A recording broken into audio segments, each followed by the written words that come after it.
In the quiet suburbs of Illinois during the early 1980s, a chilling case of greed, betrayal, and cold-blooded murder unfolded.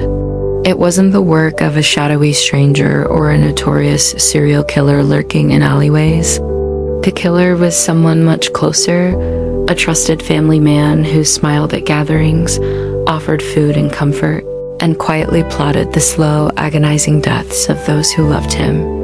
This is the story of Charles Albanese, the Illinois poisoner, whose lust for money drove him to commit some of the most heartless crimes imaginable. Charles Albanese was born in 1937 in Illinois, the son of an Italian-American family. Outwardly, his life looked enviable. He was married, had children, and owned businesses in McHenry County. Neighbors saw him as ambitious, hardworking, even charming at times. He seemed like a man who had carved out a comfortable place in the American dream. But behind that facade lay arrogance, resentment, and a dangerous hunger for wealth. Those who knew him more closely often described him as selfish and obsessed with money. And by the early 1980s, that obsession began to turn deadly. His businesses were failing.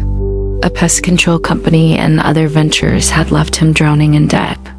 Creditors pressed harder each month, lawsuits piled up, and bankruptcy loomed like a storm cloud. For most, financial ruin is devastating but survivable. For Charles, it was intolerable. He refused to be seen as a failure. He believed he was owed more, from life, from fortune, even from his own family. And so he began to plot a way out, one so cruel and deliberate it would eventually shock Illinois. His weapon of choice was arsenic, an old, almost invisible killer.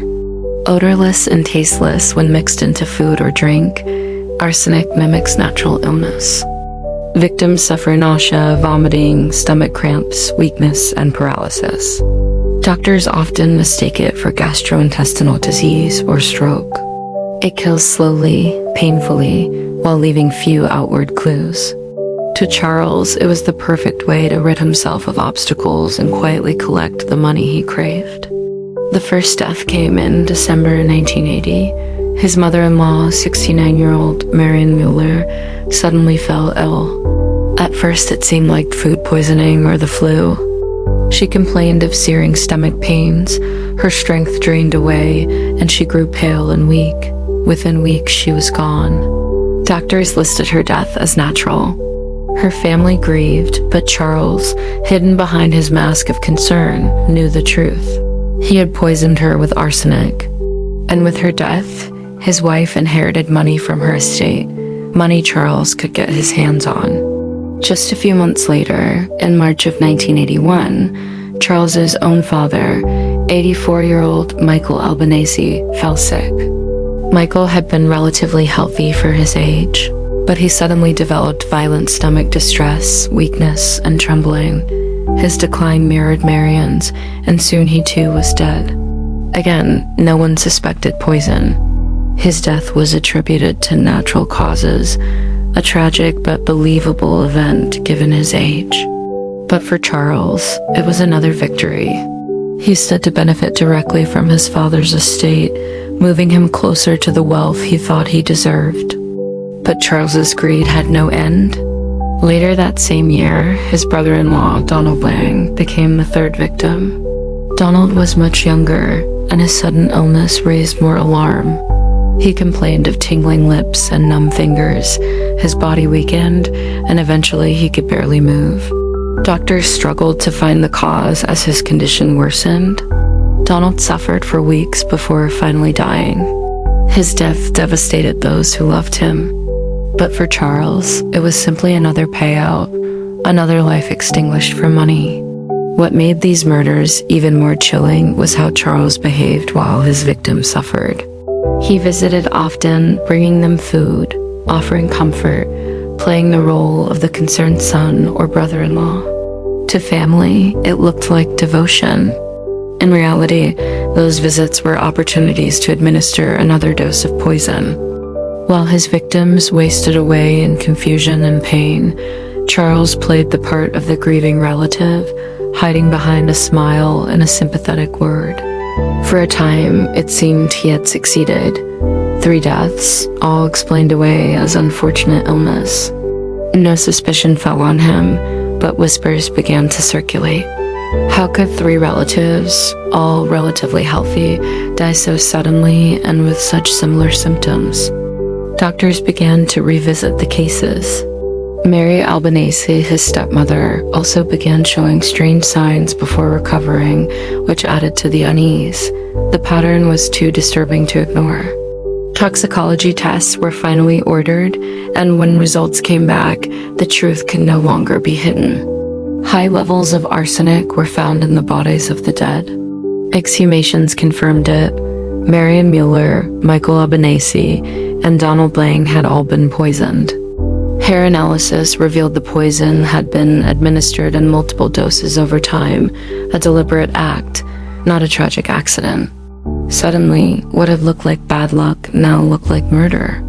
Investigators turned to the one man who had been close to all the victims and who benefited financially each time, Charles Albanese. They discovered he had access to arsenic through his pest control business. They learned that his financial situation had dramatically improved after each death. Witnesses testified that he had spoken casually about inheritance and seemed strangely unmoved by the tragedies. Piece by piece, the puzzle came together, and the picture it formed was damning. In 1983, Charles was arrested and charged with 3 counts of murder. His trial revealed the full extent of his greed and cruelty. Prosecutors painted him as a man who saw his family not as loved ones, but as obstacles and assets. The toxicology reports, the inheritance records, and the testimony all pointed in one direction. This was not coincidence. This was not misfortune. This was cold-blooded murder. The defense tried to argue that the evidence was circumstantial, that the arsenic could have come from other sources, that perhaps someone else was responsible. But the jury was not convinced.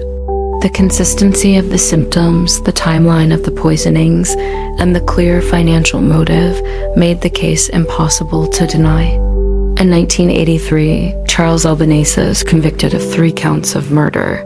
He was sentenced to death, a rare punishment in Illinois at the time. For over a decade, he sat on death row at Stateville Correctional Center, appealing his conviction, claiming innocence, but never winning a reprieve. Finally, on September 20th, 1995, his story ended. At the age of 58, Charles Albanese is executed by lethal injection. He left behind a legacy not of success or respectability, but of betrayal, greed, and the slow, painful deaths of those who trusted him most. The case of Charles Albanese remains one of the most disturbing in Illinois history. It is a story not of rage, but of patience. Not of violence, but of poison slipped into meals and drinks at the family table. He chose a weapon that worked silently, invisibly, dragging his victims through weeks of agony while he stood by and pretended to care. In the end, his greed did not bring him riches. It brought him infamy. And it stands as a chilling reminder that sometimes the deadliest danger comes not from strangers in the night, but from the people sitting right beside us,